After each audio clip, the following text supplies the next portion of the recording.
Hi, I'm Kim Bailey from Bailey's Catering, and we are going to do some barbecue baby back ribs. You know, I love ribs every which way, and there's not much better than grilling ribs outside.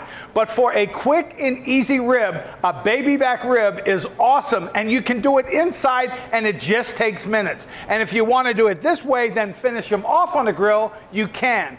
And I'm going to show you how. For baby back ribs, I use a dry rub. For the standard St. Louis ribs or the larger ribs, I do a wet rub. And I'll show you that some other time. And remember, I'm going to give you on the blog 3 different barbecue sauces. A Carolina sauce, a balsamic barbecue sauce, and then my traditional favorite, a good Jack Daniel's barbecue sauce. You'll love them all.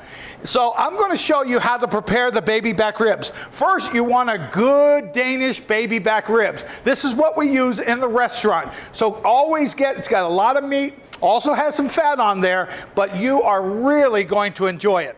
Then prepare your dry rub. And don't forget, we're going to give you the exact measurements, so you don't need to write anything right now.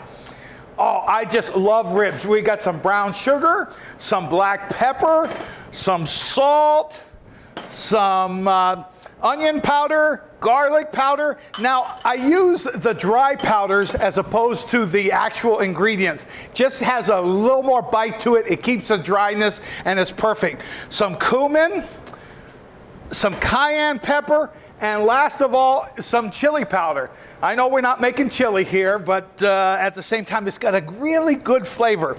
Now, you just mix all that in, you make sure it's all perfectly in, and then you just cover that meat with it.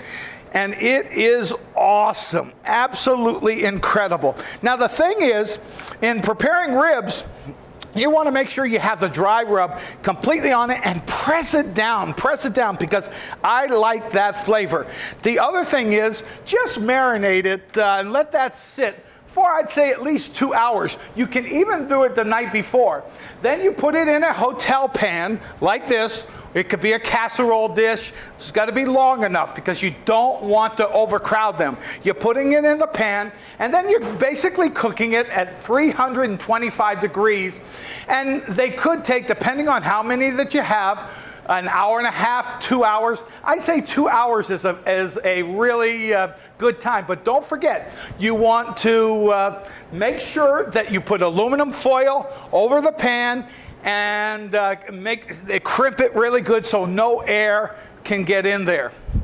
Then, when they are done, they are going to look just like this without the sauce on them.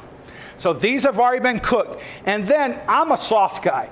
I like lots of sauce. I'm going to paint it on there until it's great. You do it on both sides, and then you put it back into a hot oven about 450 degrees. Now these are done. You're not cooking it. You're just making sure that the sauce really sticks to those ribs. That's when you can, instead of putting it back into the oven, you can put them on the grill for the last 5 or 10 minutes. Make sure that that grill has those coals beautifully gray and not so hot that it's going to flame up. It probably won't flame up anyway.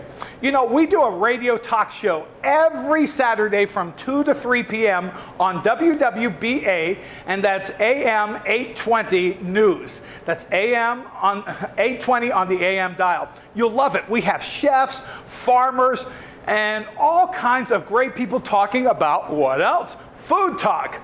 And so we'd love to have you join us as far as that goes. And these ribs are absolutely perfect. So what's better on a Saturday afternoon with a good Jack and Coke, having some ribs, and then eating them? You know, I love my baby back ribs. I love my baby back ribs. I love my baby back. You know, I can't even finish this song. And have a great day and enjoy those ribs.